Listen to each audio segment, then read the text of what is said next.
For 40 years, Margaret Sullivan believed her marriage was an impenetrable fortress.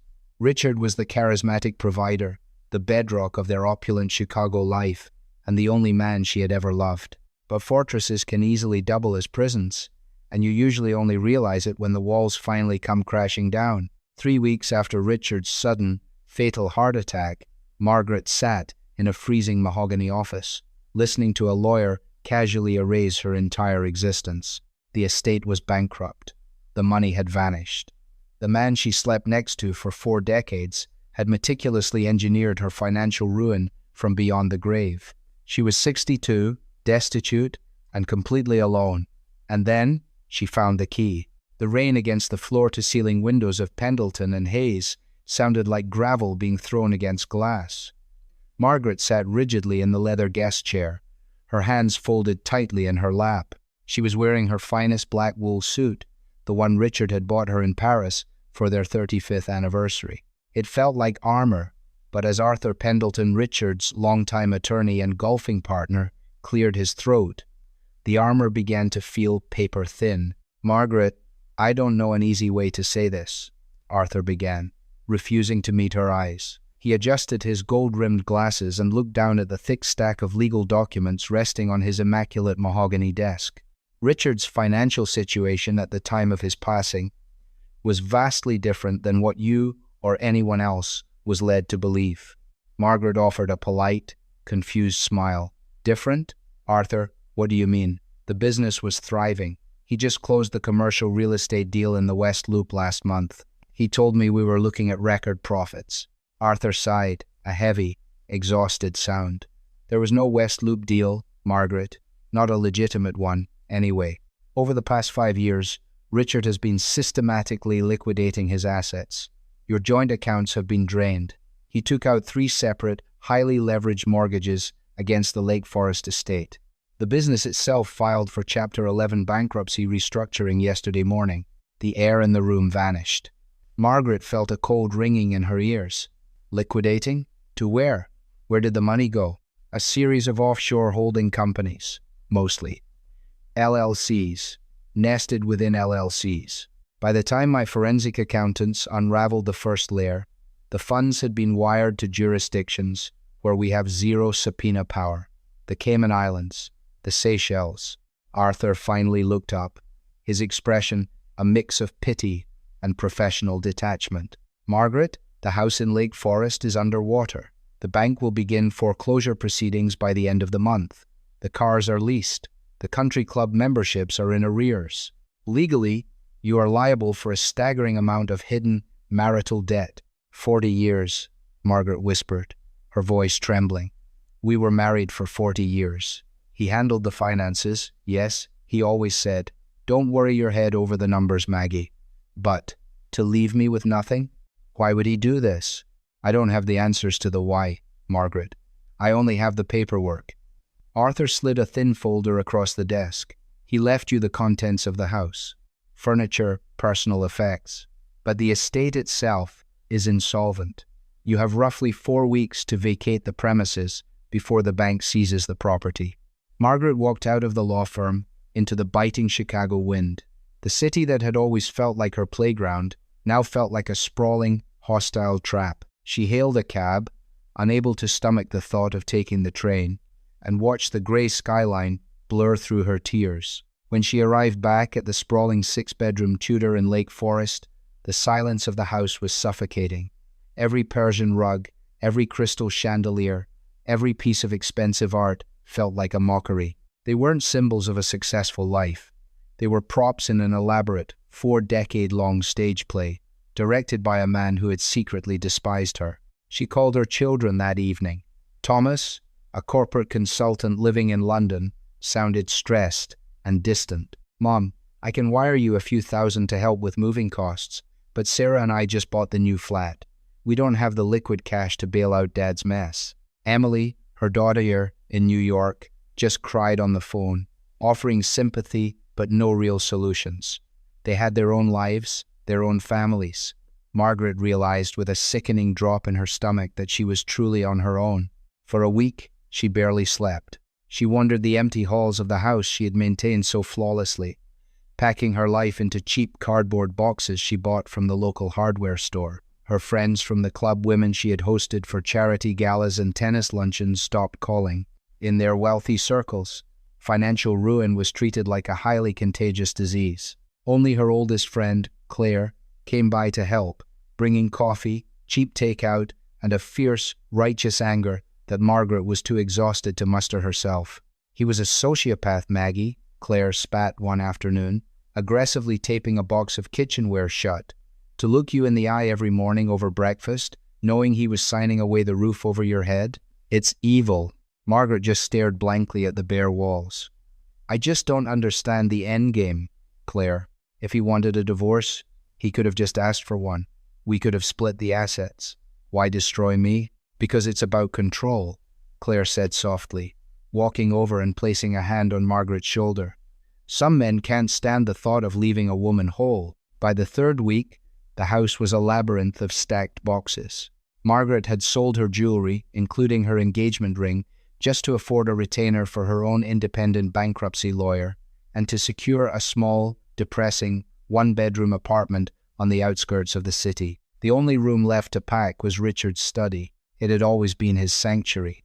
Margaret rarely went in there, respecting his unspoken rule that the heavy oak doors remained closed when he was working. The room still smelled faintly of his expensive Cuban cigars and cedar wood. The walls were lined with leather-bound books he rarely read, and in the center of the room sat his pride and joy, an antique, late 19th century mahogany executive desk he had purchased at an auction in London. Margaret stood in the doorway, a roll of bubble wrap in her hand, feeling a sudden surge of pure, unadulterated rage. She walked over to the desk and swept her arm across it, sending crystal paperweights, expensive fountain pens, and framed photos crashing to the hardwood floor. The glass of a picture frame shattered. It was a photo of the two of them in Tuscany, smiling, completely oblivious. Breathing heavily, she sank into his leather desk chair and opened the main drawer. Empty. She pulled out the side drawers. Empty. Arthur's people had already swept the office for financial documents. She leaned forward, resting her head on the cool wood of the desk, finally allowing herself to sob uncontrollably. She hit the desk with her fist, a weak, pathetic strike born of absolute despair. As her fist connected with the thick wood paneling beneath the middle drawer, she heard a strange sound, a soft click. Margaret froze. She wiped her eyes and slid her hand under the knee-hole of the desk, feeling along the underside of the heavy wood. Her fingers brushed against a small, recessed metal button that was completely hidden from view. She pressed it. With a mechanical whir, a narrow, false panel on the right side of the desk popped open by a fraction of an inch. Her heart hammering in her chest, Margaret wedged her fingernails into the gap and pulled. The hidden compartment slid out silently. Inside, resting on a bed of dark green velvet, were 3 items. The first was a heavy, ornate brass key with an intricate crest engraved on its bow. The second was a small, black, moleskin notebook. The third was a manila envelope, sealed with red wax. Margaret's hands shook as she picked up the envelope. She broke the wax seal and slid out the documents inside. It was a property deed, dated 7 years ago. The purchaser was not Richard Sullivan, but an entity called the Blackwood Trust. However, the signature at the bottom, authorizing the purchase, was undeniably Richard's scrawling handwriting. She looked at the property address.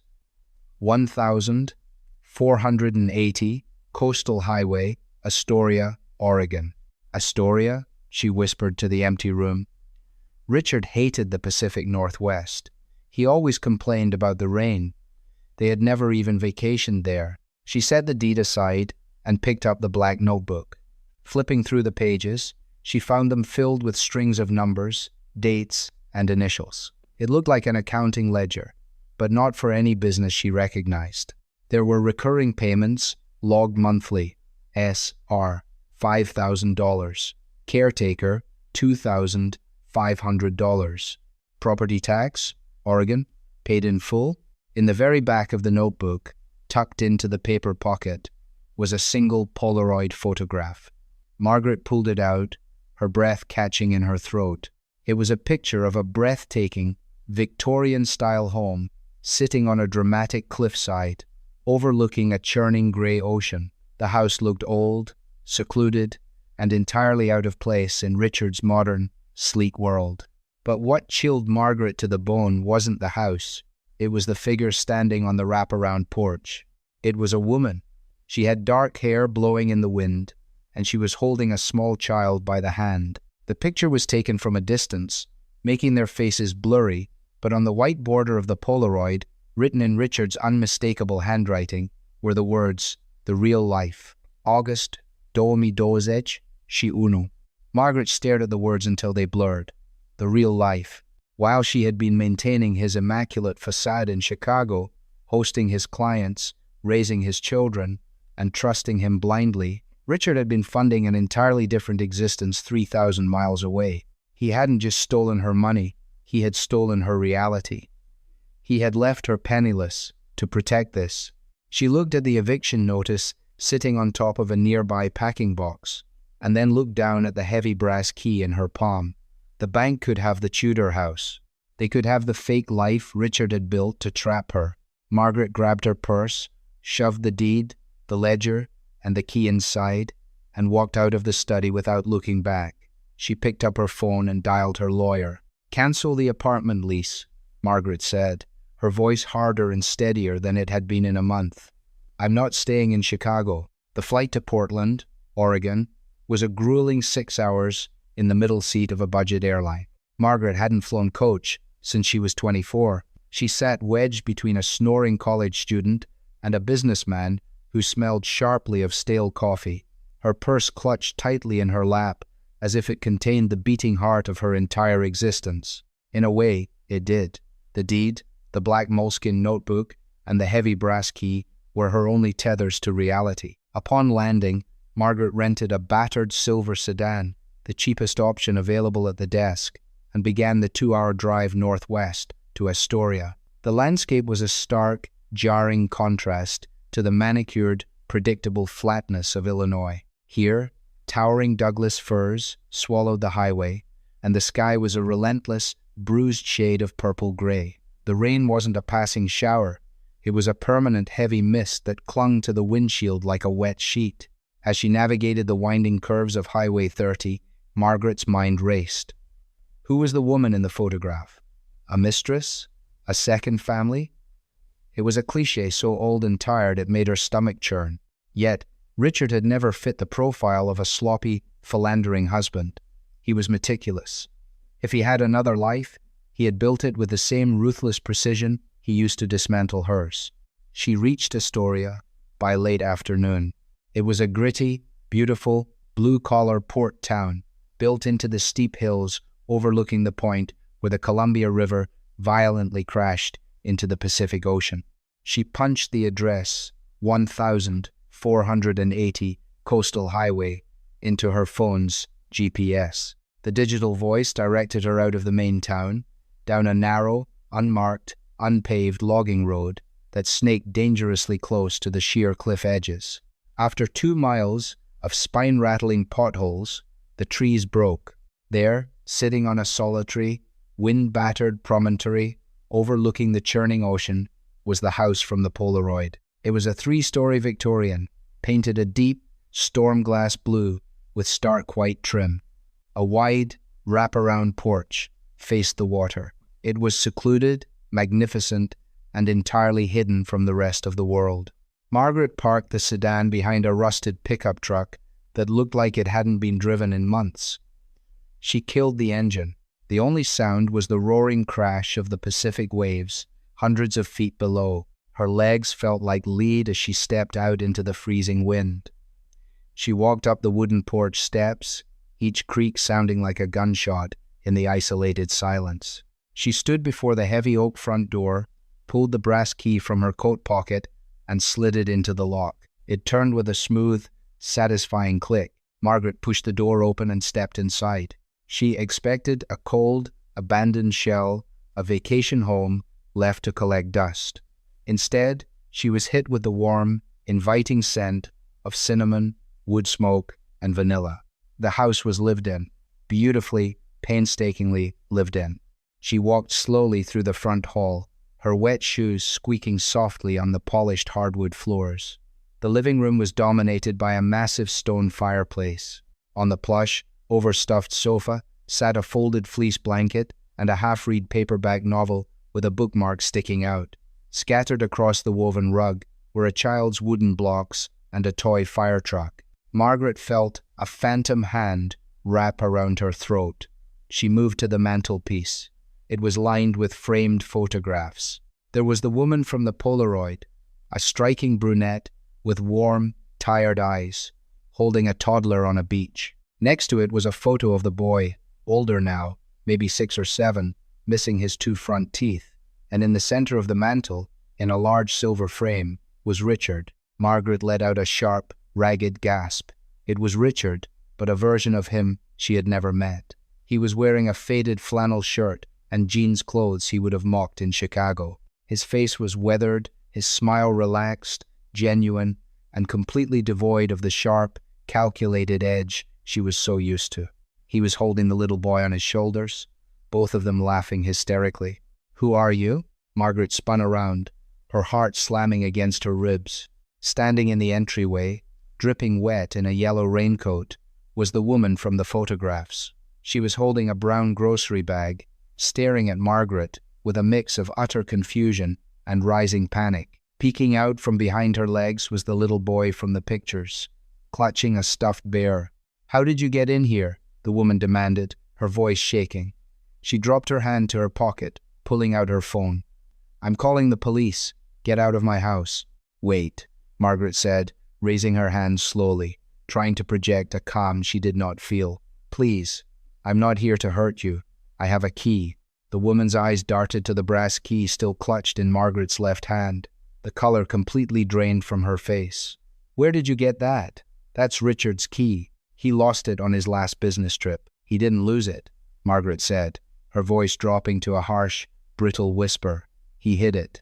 In a false compartment in his desk, in Chicago." The woman pulled the little boy closer to her leg. "Chicago? Richard doesn't go to Chicago.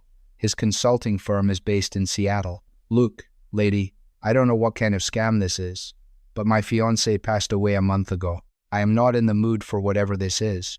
Margaret felt the floor tilt beneath her feet. Fiancé. She looked at the woman, really looked at her. She was perhaps 35, young, beautiful, completely terrified, and wearing a diamond ring on her left hand. "My name is Margaret Sullivan," Margaret said, the words tasting like ash in her mouth. "Richard and I were married for 40 years. He died 3 weeks ago, and he left me completely bankrupt to pay for this." She gestured wildly around the room. The grocery bag slipped from the woman's hands, hitting the floor with a heavy thud. Oranges rolled across the hardwood, bumping against the child's wooden blocks. "You're lying," the woman whispered, shaking her head violently. Richard's wife died of ovarian cancer 15 years ago. He was a widower. It took an hour of hysterical denial, frantic pacing, and eventually the presentation of cold, hard documentation for the fragile reality to fully collapse. Margaret sat at the heavy farmhouse dining table across from the woman, whose name was Samantha Reed. The little boy, Leo, had been put in his room upstairs with a movie playing, oblivious to the destruction of his world occurring on the ground floor. Scattered across the table between the two women were the artifacts of a dead man's deception. Margaret had laid out her Illinois driver's license, copies of her marriage certificate, and the foreclosure notices from the bank. Samantha had produced her own devastating evidence: utility bills for the Astoria house in Richard's name, love letters postmarked from a fake Seattle P.O. box, and a birth certificate for Leo. The father listed was Richard Thomas Sullivan. "He told me he couldn't have his mail sent here because the rural routes were unreliable for his sensitive corporate documents," Samantha said, staring blankly at a foreclosure notice. She traced the edge of the paper with a trembling finger. "He was here 3 weeks out of every month. He said his clients required him to travel the rest of the time." You really thought he was working in Chicago all those weeks?" "He was the CEO of a commercial real estate firm," Margaret replied, her voice eerily calm, the initial shock burning away into a terrifying, icy clarity. He had an executive suite, a secretary, but when I look back, the scouting trips to properties, the international investor meetings, it was all just a schedule to accommodate his life here with you. I didn't know, Samantha whispered, fresh tears spilling over her eyelashes. She looked at Margaret, an agonizing plea for absolution in her eyes. I swear to God, Margaret, if I had known he was married, if I had known he was stealing from you, I never would have let him near me. He told me he was broken after you died. He told me I brought him back to life. Margaret looked at Samantha. A younger, more vindictive version of herself might have hated this woman, but sitting in this beautiful, isolated house, listening to the rain hammer against the roof, Margaret only felt a profound, suffocating kinship. They were both victims of a master illusionist. Richard hadn't just cheated, he had successfully partitioned his existence, siphoning the wealth from his Chicago life to fund his Pacific Northwest fantasy. He kept a ledger, Margaret said, pulling the black moleskin notebook from her purse. She slid it across the table. I found this hidden with the deed to this house. He logged every dollar he transferred. $5,000 a month to S.R. That's you. Samantha flipped through the small black pages, her brow furrowing in confusion. Yes, he transferred money to my checking account for groceries, Leo's school, utilities. But she stopped on a page near the end of the book, running her finger down a column of numbers. Margaret, what are these other numbers? Margaret leaned over. Beneath the monthly stipends to Samantha, there were massive, irregular withdrawals logged over the past 3 years. Transfer, $250,000. Cayman routing, transfer. Patrosute, 0. Swiss escrow, transfer, $850,000. BD Holdings. That's the money he bled from the Chicago estate, Margaret said bitterly. Arthur, his lawyer, told me Richard had nested millions in offshore accounts. The estate is tens of millions in debt, and all the liquid cash is gone. Samantha looked up, her expression shifting from sorrow to deep unease. Margaret, Richard didn't just have offshore accounts. Margaret frowned. What do you mean? The last few months, before his heart attack, he was acting paranoid, Samantha explained, her voice dropping to a whisper as if she feared Richard could still hear them. He installed a new security system. He started pacing the porch at night, and 3 months ago, he rented a moving truck and drove it up here in the middle of the night. What was in the truck? Logboxes. Heavy, steel logboxes, Samantha said. He dragged them down into the cellar. He told me it was just old client files he legally had to retain, but he put a biometric deadbolt on the cellar door. He forbade me from ever going down there. He said it was his private workspace. Margaret's pulse quickened. The millions of dollars hadn't just vanished into the digital ether of the Cayman Islands. Offshore accounts were safe, but they left a digital trail. If Richard was truly paranoid, if he was planning to fake his death or run away entirely, he wouldn't leave his wealth in the hands of foreign bankers.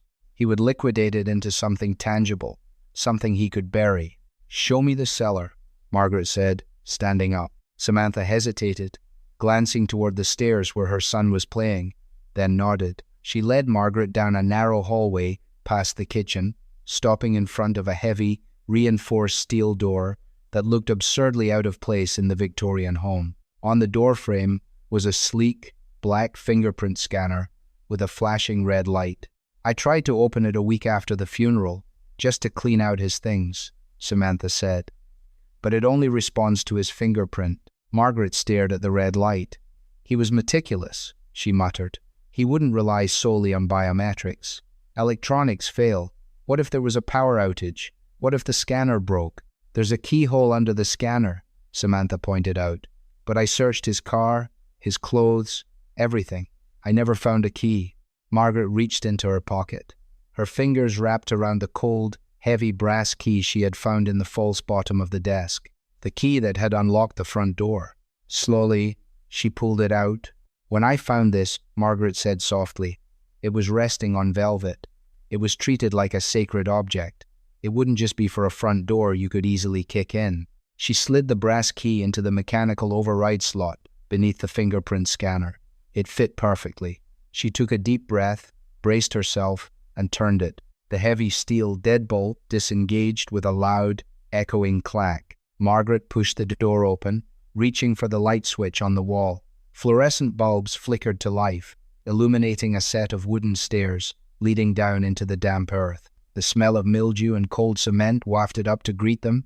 Together, the two widows of Richard Sullivan descended into the dark. The cellar was a brutal contrast to the warmth of the Victorian home above. As Margaret and Samantha descended the wooden stairs, the air grew instantly frigid, carrying the metallic scent of ozone and damp concrete. There were no quaint antiques or family photographs down here. The space had been stripped to its bare bones, illuminated by the harsh, clinical glare of overhead LED strip lights. Sitting in the center of the room, resting on heavy industrial pallets to keep them off the damp floor, were 5 massive, military-grade steel log boxes. In the corner sat a commercial paper shredder and a small metal incinerator bin filled with gray ash. "He told me it was client files," Samantha whispered, wrapping her arms around herself to ward off the chill. She stared at the imposing steel trunks. "He said, if the house ever caught fire, this room was designed to withstand the heat, to protect the paperwork." Margaret walked slowly toward the nearest lockbox. It was secured with a heavy titanium padlock. She looked down at the brass key in her hand, the one that had bypassed the biometric scanner.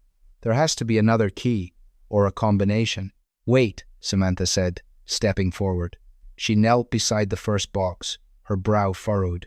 She ran her fingers over the smooth metal surface, then looked at the padlock. Richard was terrible with combinations. He always used dates. My birthday, Leo's birthday, the day we met. She reached for the dial on the padlock and spun the numbers. 0814, August 14th. The lock clicked, but the shackle didn't release. "Try your anniversary," Margaret suggested, her voice completely devoid of emotion. Samantha swallowed hard, her face flushing with a mix of shame and concentration. She spun the dial again. 1102. November 2nd. With a heavy, satisfying clunk, the padlock popped open. Margaret unlatched the heavy steel clasps and pushed the lid back. Both women stopped breathing. There were no client files. The trunk was packed to the brim with neatly banded stacks of $100 bills. Beside the cash were heavy, velvet pouches. Margaret reached in with trembling hands, pulling one of the pouches open and pouring its contents into her palm. 6 solid gold Krugerrands gleamed under the harsh LED lights. "Oh my God," Samantha breathed, stumbling backward until her shoulders hit the concrete wall. "Oh my God, Richard, what did you do?" Margaret didn't answer. She moved to the second box, finding it secured with the same type of lock. She spun the dial to the same date, 1102, and threw open the lid. This one contained no cash. Instead, it was filled with meticulously organized accordion folders, a stack of black encrypted hard drives, and a small, fireproof document bag. Margaret grabbed the bag, unzipped it, and pulled out 3 dark blue booklets. Passports. She flipped open the first one. The photograph was of Richard, looking slightly older, his hair dyed a darker shade of brown. The name printed next to the photo was Thomas William Harrison. Margaret opened the second passport. The photo was Samantha. The name was Sarah Elizabeth Harrison. The third passport belonged to little Leo. He was going to run, Margaret stated, the horrifying reality finally crystallizing in her mind. He liquidated the Chicago estate, plunged my life into catastrophic debt, and stockpiled the assets here. He was preparing to vanish. "He told me we were moving to New Zealand," Samantha sobbed, sliding down the concrete wall to sit on the cold floor. "He said the Pacific Northwest was getting too crowded. He said he wanted to buy a sheep farm, somewhere off the grid where Leo could grow up in nature. He promised me." Margaret flipped through the accordion folders. The documents inside were a damning mosaic of corporate fraud, money laundering, and extortion. There were ledger sheets documenting massive bribes paid to Chicago zoning board members, union bosses, and city inspectors. Richard's commercial real estate firm hadn't just been a business, it had been a highly sophisticated washing machine for illicit funds. And based on the names listed in the ledgers, men with known ties to international syndicates, Richard had been laundering money for very dangerous, unforgiving people. "He didn't die of a random heart attack, Samantha," Margaret said, her voice dropping to a harsh whisper. "Look at this. These people, they don't let you just retire, and they certainly don't let you walk away with their money." He was terrified. That's why he installed the biometric locks. That's why he was pacing the porch at night. They were closing in on him. "But he did have a heart attack," Samantha argued weakly, wiping her face with the back of her sweater. "I was there, Margaret. He collapsed in the kitchen. The paramedics said it was a massive myocardial infarction. His heart just gave out." "Fear does that to a man," Margaret replied, staring at the millions of dollars in the trunk. The stress of maintaining 2 lives, of stealing from his own wife, of hiding from the cartel, his body couldn't take the pressure he created. Margaret understood the sheer cruelty of it now. The bankruptcy in Chicago wasn't just about stealing her money. It was a carefully constructed decoy. When he eventually disappeared to New Zealand with his new family, the FBI, the IRS, and the criminal syndicates would descend on the bankrupt Chicago estate. They would tear Margaret's life apart looking for the money, buying Richard the time he needed to vanish across the globe. She was meant to be the collateral damage, the sacrificial lamb left bleeding for the wolves. Suddenly, a sharp, piercing sound shattered the silence of the cellar. It was a digital ringtone. Both women jumped. Margaret traced the sound to the 3rd lockbox. She quickly spun the combination, opened the lid, and dug past more stacks of cash. Sitting at the very bottom, next to a 9mm Glock pistol, was a cheap, plastic, disposable burner phone. The screen was glowing in the dark space, vibrating violently against the steel. "Incoming call, unknown caller." Margaret and Samantha locked eyes. "Don't answer it," Samantha pleaded, her eyes wide with absolute terror. "Margaret, please, let it ring." But Margaret felt a sudden, icy calm wash over her. For 4 weeks, she had been a victim. She had been pushed around by lawyers, evicted by banks, and humiliated by a dead man. She was done being the victim. She picked up the burner phone and pressed the green button. She held it to her ear, saying nothing. For 3 agonizing seconds, there was only the sound of static and shallow breathing on the other end of the line. Then, a man's voice spoke. It was deep, perfectly modulated, and chillingly calm. "Richard," the voice said, "I am deeply disappointed that you missed our wire transfer deadline. It makes my employers very anxious when our financial architects go silent." Margaret kept her breathing steady. She looked at Samantha, who had clamped both hands over her mouth to muffle her sobs. "Richard is dead," Margaret said. Her voice was steady, resonant, and carried the authoritative tone of a woman who had spent 40 years commanding rooms full of arrogant men. There was a long pause on the other end. "Is that so? And to whom do I have the pleasure of speaking?" "My name is Margaret Sullivan. I am his wife." A low, dry chuckle crackled through the phone speaker. "Ah, the Chicago widow. We've been monitoring your unfortunate financial situation, Mrs. Sullivan. We assumed Richard had left you in the dark while he scurried off to his little hideaway. Yet, here you are, answering his emergency line. I must admit, I'm surprised." "I found his ledger," Margaret bluffed smoothly, "and I found the hard drives. I know exactly what he was doing for you, mister." "You may call me Gregory," the voice said, the amusement instantly vanishing, replaced by a cold, surgical edge. "If you have the drives, Mrs. Sullivan, then you also have the liquid assets he diverted from our accounts, roughly $12 million. That money does not belong to your husband, and it certainly does not belong to you or the pretty little fiancé upstairs." Margaret's blood ran cold. They knew about Samantha. They had known about the Astoria house all along. Richard's master plan of isolation and secrecy had been a complete delusion. "If you know where we are, Gregory, why haven't you paid a visit?" Margaret challenged, her mind racing, calculating the odds. Because Richard was a paranoid fool who installed a biometric steel vault in a residential basement, Gregory replied smoothly. We needed him alive to open it. Or, we needed someone resourceful enough to bypass it. Thank you for doing the heavy lifting, Margaret. My associates are currently driving down Highway 30. They will be at your front door in approximately 45 minutes.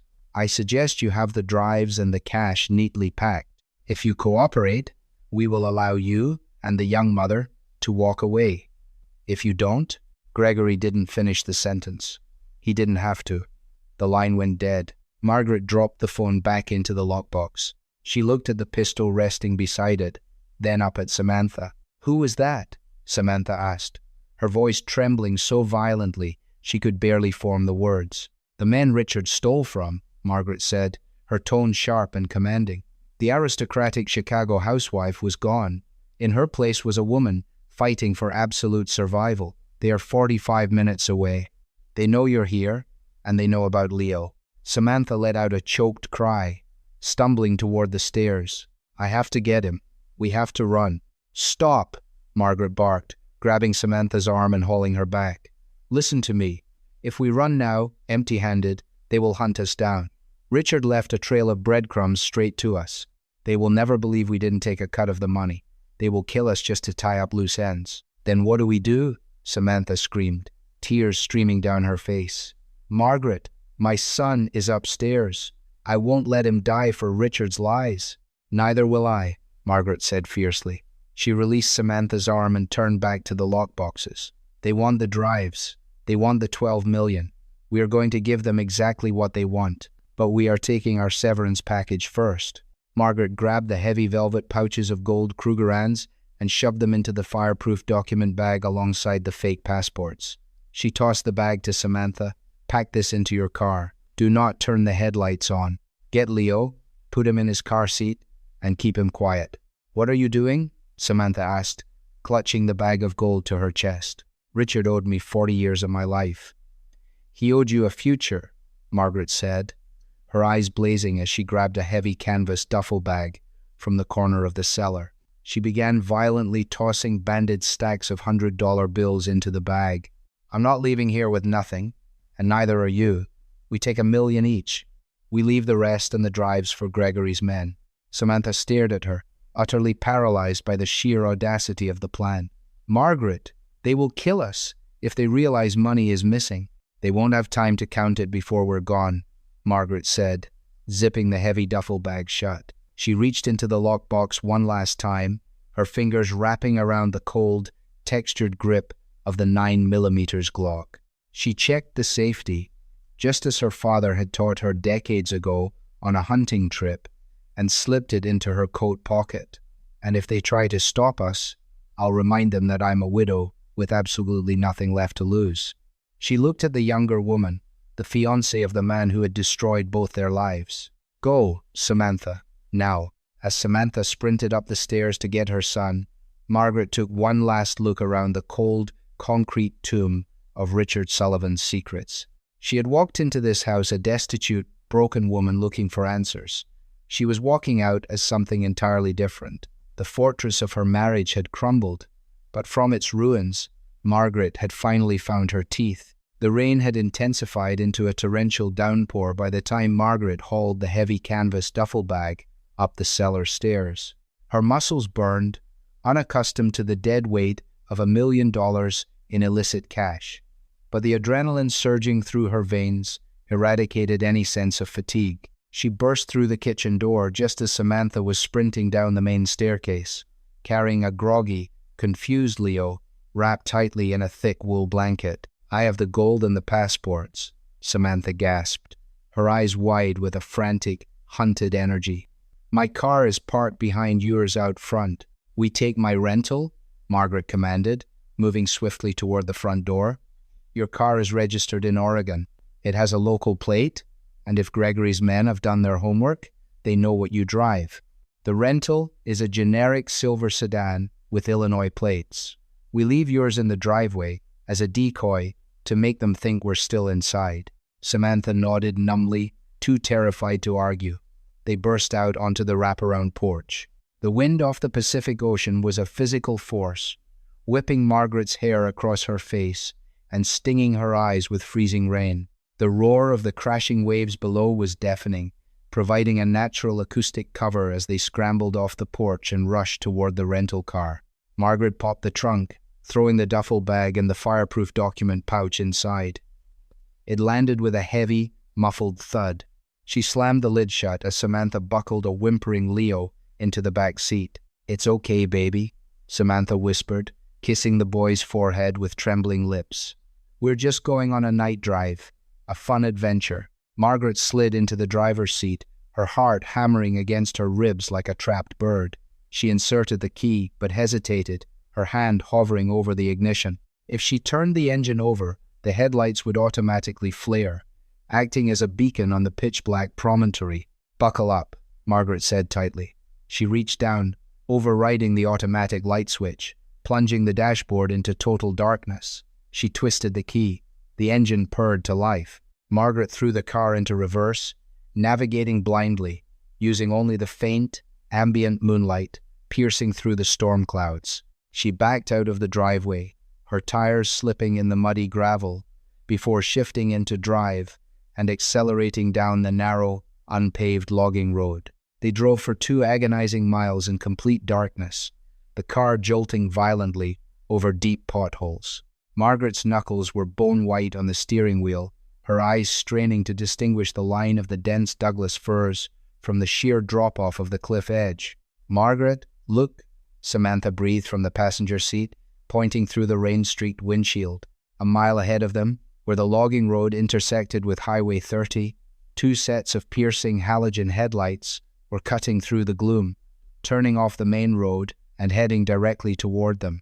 "Hold on," Margaret hissed. She jerked the steering wheel hard to the right, plunging the sedan off the gravel road and into a narrow, overgrown logging trail hidden between the massive trunks of the fir trees.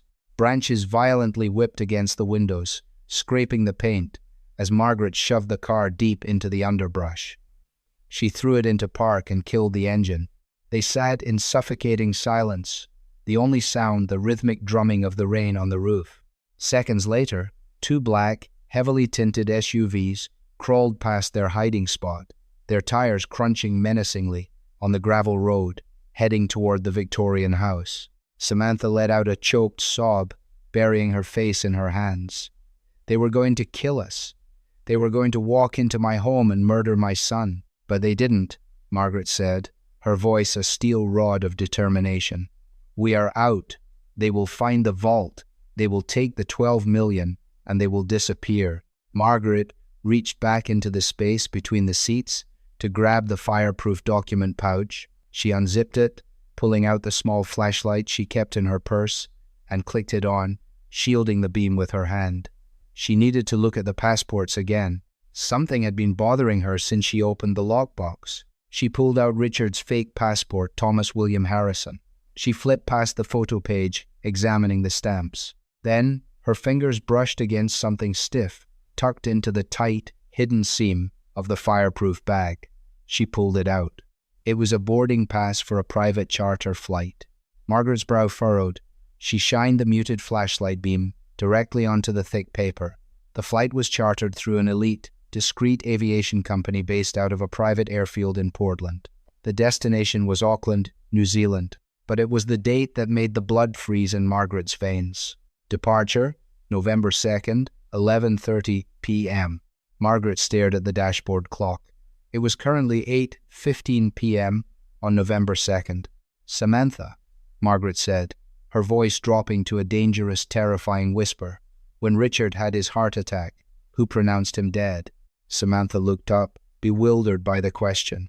"What?" "The paramedics. I called 911 when he collapsed. 2 men arrived in an ambulance. They worked on him, but they said it was too late.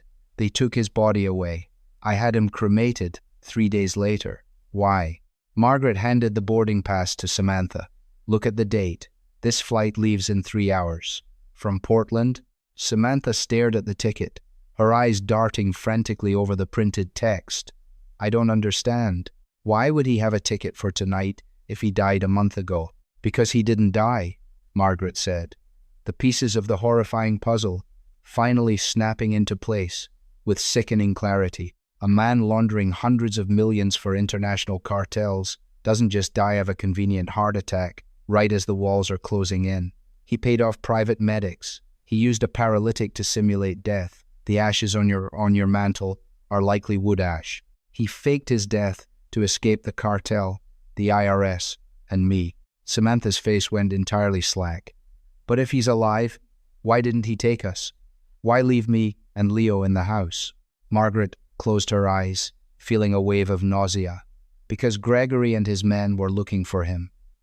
If Richard vanished without a trace, they would tear the earth apart to find him. He needed to leave them a trail.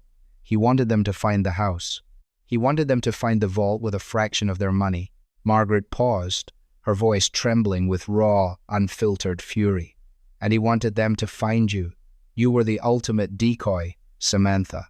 A tragic loose end that the cartel would tie up, completely convincing them that Richard Sullivan's legacy was eradicated. A heavy, suffocating silence filled the car, broken only by the soft, rhythmic The shock had bypassed sorrow and landed directly into something much darker and far more potent.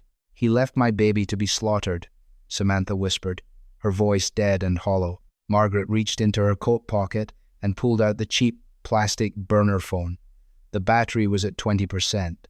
She looked at Samantha, their eyes locking in the dark interior of the car. There was no longer a division between them. They weren't the wife and the mistress. They were two women standing in the smoldering wreckage of a sociopath's masterpiece. "Gregory said they want their architect," Margaret said smoothly, unlocking the phone. "I think it's time we give him exactly what he wants." Margaret hit redial. The phone rang twice before the deep, calm voice answered. "I assume you're calling to tell me my men will find the drives neatly stacked on the kitchen table?" Gregory asked. "Your men are currently breaching an empty house," Margaret replied, leaning back into the leather seat. "The vault is open. The drives are there, along with $12 million in cash. But I have a piece of information that is worth considerably more than that. I am not in the habit of negotiating with civilians, Mrs. Sullivan." "You'll negotiate this," Margaret countered fiercely. "Richard isn't dead.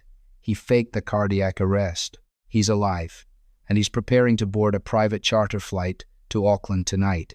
There was a sharp intake of breath on the other end of the line. For the first time, Gregory's ironclad composure slipped. "Where?" "Portland. A private airfield. Flight departs at 11:30 p.m., Margaret said, glancing at the digital clock. "You have 3 hours to intercept him before he vanishes into international airspace forever." "Why are you telling me this?" Gregory asked, suspicion lacing his tone. "Because he used me to bankrupt his life in Chicago, and he left his fiancée and his 6-year-old son in that house in Astoria as bait for your men," Margaret said, her voice dripping with venom. "I am leaving the country. The fiancé and the child are leaving the country. We have taken a negligible severance package from the vault.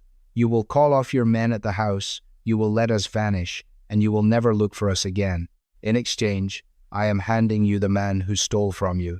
Silence stretched over the line, heavy and calculating.